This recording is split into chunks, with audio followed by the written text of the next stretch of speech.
मुंबई जाता है 6 महीना साल भर रहता है, अम्मी परेशान है, अब्बा परेशान है, कुछ पैसा वैसा नहीं, बस तनख्वाह ही नहीं मिला है, पैसा ही नहीं मिला है। मिला था कपड़ा खरीद लिया, ये कर लिया वो कर लिया, और आने के टाइम टिकट मारेगा पुष्पक एक्सप्रेस का, यो फोन लेगा और कहीं स्टेशन के करीब रुकेगा, ये फटी फटी जैकेट खरीद लेगा, और बाल कटवाएगा कहीं इस तरफ लाल कलर, कहीं पीला कलर, कहीं व्हाइट कलर, और फिर वहां से फैशन में आके लखनऊ स्टेशन पे उतरेगा, एक सेल्फी लेगा और वहीं से स्टेटस लगाना शुरू कर देगा। 1 साल मुंबई में रहा है, अभी जिस्म में 1 किलो से 2 किलो मांस नहीं हुआ है, अभी 250 ग्राम ही है। पैर देख लो तो सूखी बीड़ी, हवा तेज चले तो हवा का झोंका बर्दाश्त ना कर सके, और वहीं से स्टेटस लगा देंगे, दबदबा था, दबदबा है, दबदबा रहेगा।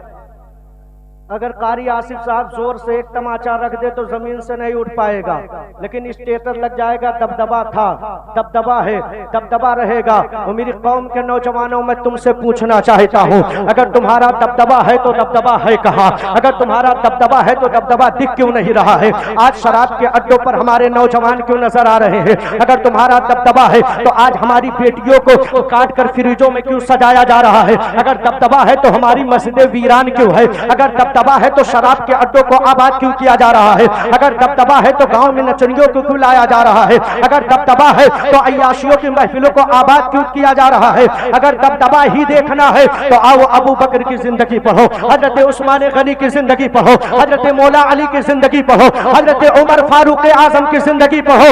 हजरत उमर फारूक आजम का दबदबा इस तरह था कि इंसान तो इंसान है, अगर शैतान आता था तो वो भी रास्ता बदल देता था और कहता था रास्ता चेंज कर दो, मुसलमानों के खलीफा उमर फारूक आजम है। नारे तकबीर, नारे रिसालत, मसलके आला हजरत, वलमाए अहले सुन्नत, नारे तकबीर, नारे रिसालत, सुभान अल्लाह। सुभान के लोगों, दबदबा ऐसा था कि पूरी दुनिया में इस्लाम का परचम लहराया जाता था। दबदबा ऐसा था कि जहां मैदान में उतर जाया जाता था, मैदान हमारा हो जाता था। आओ तारीख पढ़ो, हजरत खालिद बिन वलीद की जिंदगी। हजरत खालिद बिन वलीद जब मुल्क रूम पर हमलावर होते हैं, मुल्क रूम के सारे ताकतवर, सारे पादरी, सारे अपने देवी देवताओं के मानने वाले बाहर आ जाते हैं। नाना खालिद बिन वलीद, हम तुमसे मुकाबला नहीं कर पाएंगे, हम तुमसे खूनो रेजिया नहीं कर पाएंगे। ऐ खालिद बिन वलीद, हम तलवारें नहीं चला पाएंगे, बस 2-4 शर्तें हैं, आप कबूल कर ले। हजरत खालिद बिन वलीद ने फरमाया, बताओ, का सुबह सवेरे सदर गेट को खोल दिया जाएगा, आप लश्कर इस्लाम को लेकर बाजार को पार कर देना, पूरा मुल्क तुम्हारा हो जाएगा। दबदबा देखो, दरवाजा खोल देंगे, आप लश्कर इस्लाम को लेकर सिर्फ पार कर देना, ये पूरा मुल्क तुम्हारा हो जाएगा। हजरत खालिद बिन वलीद बिस्तर पे जाते हैं, सुबह की आज़ा होती है, हय्या अला सलाह, हय्या अलल फलाह। ऐ लोगों, आओ आओ कामयाबी की तरफ आओ, आओ आओ, सोने से बेहतर नमाज है।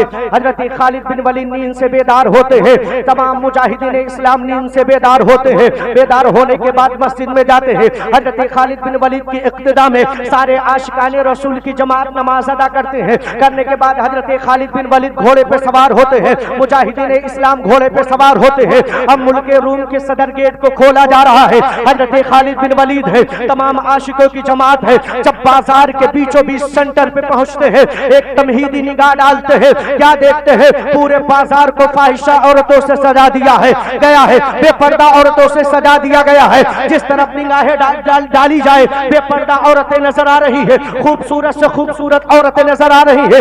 हजरत खालिद बिन वलीद ने अपने घोड़े को रोका और रोकने के बाद कहा, वो मुजाहिदीन इस्लाम सुनो सुनाओ, आज इस बाजार को पार करना है और इस तरह करना है जिस तरह पैगंबर इस्लाम ने फरमाया है, जिस तरह रसूल कायनात ने बताया है। अल्लाह के रसूल ने फरमाया है कि जब तुम बाजारों से निकला करो तो अपनी निगाहें नीची कर लिया करो। इनका मंसूबा समझ में आ गया है, इनका मंसूबा ये है कि जब खालिद बिन वलीद अपने अपने मुजाहिदों को लेकर बाजार से निकलेंगे। जब मुजाहिदों की नजर बेपर्दा औरतों के ऊपर पड़ेगी, फाहिशा औरतों के ऊपर पड़ेगी, इनके कदमों में जलजला पैदा हो जाएगा। ये अपने घोड़ों से उतरेंगे, बदकारियों में मुब्तला हो जाएंगे। खालिद बिन वलीद तने तनहा हो जाएंगे। हम उन पर हमला करके हम फतेह हासिल कर लेंगे, उन्हें मुल्क से बाहर कर देंगे।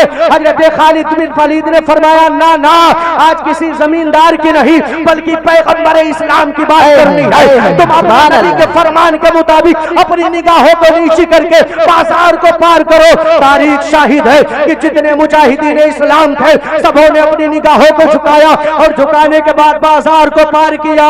जैसे बाजार के बाहर हजरत खालिद बिन वलीद अपने घोड़े को रोकते हैं, मुजाहिदीन इस्लाम हाजिर होते हैं। फिर तमाम मुल्क रूम के ताकतवर आ जाते हैं, हुकूमत संभालने वाले भी आ रहे हैं, बादशाह चलाने वाले भी आ रहे हैं, तमाम पादरी आ गए। ऐ खालिद बिन वलीद, ऐ खालिद बिन वलीद, अब मुझे जंगों और मुझे कत्लो गारत करने की जरूरत नहीं है। जब आपका ये आलम है, आपके चाहने वालों का ये आलम है, नबी के कलमा पढ़ने वालों का ये आलम है कि फाहिशा औरतें खड़ी हो और निगाहें नीची करके चले जाए, तो फिर पैगंबर इस्लाम का आलम क्या होगा? मुस्तफा का आलम क्या होगा? ताजदार मदीना का आलम क्या होगा? ऐ खालिद बिन वलीद, अब मुझे कहीं और जाने की जरूरत नहीं है, हमें कलमा पढ़ाकर मुसलमान कर दीजिए और ये मुल्क आपके हवाले है। सुभान अल्लाह, माशाअल्लाह का। वो मुजाहिद थे, एक वो मुजाहिद, एक वो मुजाहिद थे यारों, कि खालिद बिन वलीद मैदान में उतरते हैं, मैदान उनका, मुल्क उनका। आज क्या हालत है? हमारी मस्जिदें वीरान, हमारा नौजवान शराब के अड्डों पर घूम रहा है, हमारा नौजवान नाच गानों की महफिलों में जा रहा है। मेरी कौम के लोगों, फिक्र करने की बात है। अभी मुफ्ती साहब किबला ने क्या कहा था? हजरत जिब्रील अमीन अल्लाह के रसूल की बारगाह में इंतज़ार किया था, या रसूल अल्लाह, या हबीब अल्लाह, अगर रब की बारगाह से कुछ मिले तो एक इजाजत तलब करवा लेना कि जब पुल सिरात का पुल हो ना तो उसमें मेरा पर हो, आपकी उम्मत आसानी से गुजरे, आपकी उम्मत आसानी से गुजरे। और तारीखी जुमला सुनो, जब अल्लाह के रसूल रब के रूबरू बैठे, बातें होने लगी, रब ने पूछा, महबूब क्या चाहिए? मुअर्रिखीन लिखते हैं हजरती प्यारे मुस्तफ़ा अलैहिस्सलातु वस्सलाम ने एक मर्तबा नहीं, दो मर्तबा नहीं, बल्कि कई कई मर्तबा मेरे नबी ने यही कहा, ऐ खुदा, बस मेरी उम्मत, बस मेरी उम्मत, आज तुम शादियों की महफिलों पर नबी की शरीयत को भूल जाते हो, छठी के मौके पर नबी की महफिल को भूल जाते हो, तमाम अकीके के मौके पर नबी की शरीयत को भूल जाते हो, कुर्बान हो जाओ। आज अगर हज करने कोई जाता है तो उसके दिल के खुशी का आलम यह होता है कि वो पूरे मोहल्ले में मिठाई बंटवा देता है, पूरे इलाके के लोग उसे देखने के लिए आते हैं। लेकिन आओ, नबी मेराज को गए, कहा मेराज को गए हैं, रब ने बुलाया, महबूब आओ, रूबरू बैठना है, तुमसे बातें करनी है। महबूब है अल्लाह, महबूब है अल्लाह है, बातें होनी है। फिर भी मेरा रसूल हमें नहीं भूल रहा है, मेरा हबीब रब की बारगाह में पहुंचकर हम उम्मत को नहीं भूल रहा है। और हम कैसे उम्मत है, हम कैसे नबी का कलमा पढ़ने वाले हैं कि शादियां हो तब भी नबी को भूले, अकीका हो तब भूले हैं। अगर कारी आसिफ साहब, अमीर हसन साहब किबला चले जाएं, कहते अरे ये काम ना करो, अरे मौलाना खामोश रहना, कहीं बार बार ये मौका आता है। वो लोगो तुम कह रहे हो क्या बार बार मौका आता है? मैंने तारीख पढ़ी है, मैंने सवाने पढ़ा है कि अल्लाह के रसूल सल्लल्लाहु ताला अलैहि वसल्लम मेराज को गए ना, तो जाने के बाद अल्लाह के रसूल ने सिर्फ हमारा जिक्र किया, और जब मेराज से तशरीफ लेकर आए ना तो मेरे मुस्तफ़ा ने फरमाया, वो आयशा, मैंने जहन्नम में औरतों की तादाद ज्यादा देखी है। ऐ आयशा, जाओ मदीने की औरतों से कह दो कि पर्दे में रहा करें। मेरे नबी ने कहा, ऐ आयशा, जाके मदीने की औरतों से कह दो पर्दे में रहा करे, पर्दे में रहा करे। अल्लाह के रसूल ने फरमाया, ऐ उम्मुल मोमिनीन आयशा, मैंने सबसे ज्यादा औरतों की तादाद जहन्नम में पाया है।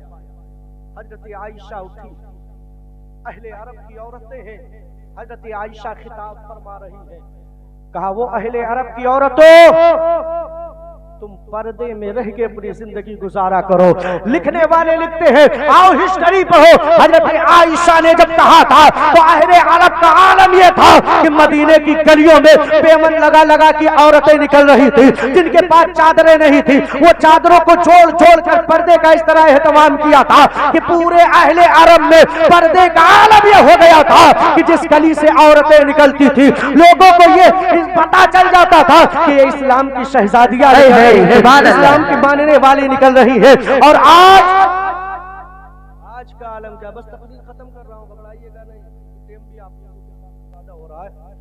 अल्लाह के रसूल ने, आप गौर करते चलिए, आज का आलम क्या है। औरतों को अल्लाह ने कहां पैदा फरमाया पता है? औरतों को अल्लाह ने कहां पैदा फरमाया? जन्नत में। अल्लाह अल्लाह, हजरत आदम को जन्नत में भेजा। हजरत आदम को बेचैनी हुई, अल्लाह ने हजरत आदम की बाई पिछली से हजरत हव्वा को पैदा फरमाया। गोया अल्लाह ने जन्नत में पैदा फरमा के बता दिया कि वो औरतों, तुम्हें बेपर्दा रहने के लिए नहीं पैदा किया गया है, बल्कि पर्दे में रहकर अपनी जिंदगी गुजारने के लिए पैदा किया। कितनी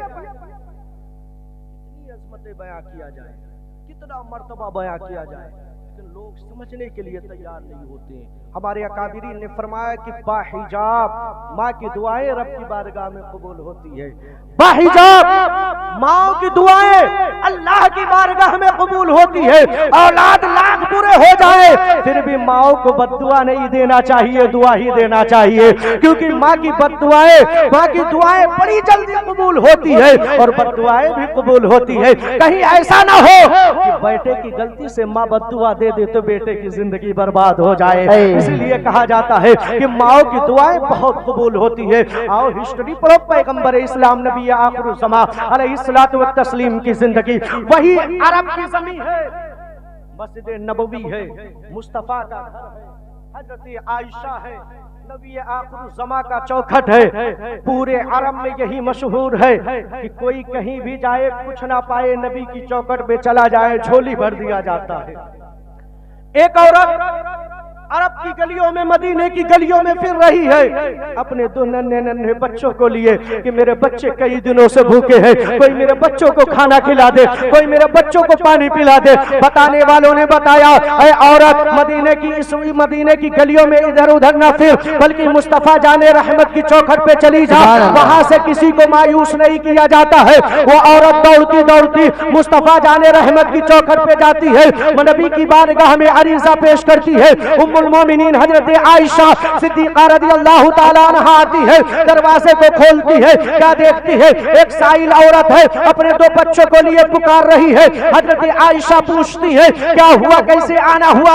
उस औरत ने कहा, हमारे दोनों छोटे छोटे बच्चे हैं, कई दिनों से भूखे हैं, मदीने की गलियों में किसी ने खाने का सामान नहीं दिया है। हजरत आयशा फरमाती है, घबराने की जरूरत नहीं है, इस चौखट से किसी को मायूस नहीं किया जाता है। हजरत आयशा सिद्दीका रज़ियल्लाहु ताला अन्हा घर के अंदर आती है, क्या देखती है कि 3 खजूर रखा हुआ है। वो 3 खजूर को लेती है, लेने के बाद उस औरत के हाथ में ले जाकर रख देती है। वो औरत खजूर को लेती है, अपने दो नन्हे नन्हे बच्चों को एक एक दे देती है। दोनों बच्चे कई दिनों से भूखे थे, एक एक खजूर खा लेते हैं। फिर जब दोनों बच्चे खजूर को खा लेते हैं, फिर माँ भी कई दिनों से भूखी थी, उस खजूर को तोड़कर अपने मुंह में रखने वाली क्या थी कि दोनों बच्चों की निगाहें माँ के चेहरे पर पड़ी। माँ समझ गई कि मेरे बच्चों की भूख अभी खत्म नहीं हुई है। माँ के ममते को ये जमाना क्या समझे। अगर बेटा आज भी कह दे ना कि माँ मेरी तबीयत खराब है, तो जब तक बेटा ये ना कह दे कि मेरी तबीयत ठीक हो गई है, माँ घर के अंदर चक्कर लगा लगा के पूछती है, मेरा बेटा तेरी तबीयत कैसी है, बेटा मेरा बुखार उतरा कि नहीं उतरा, बेटा तू अच्छे से खाना खाया है कि नहीं।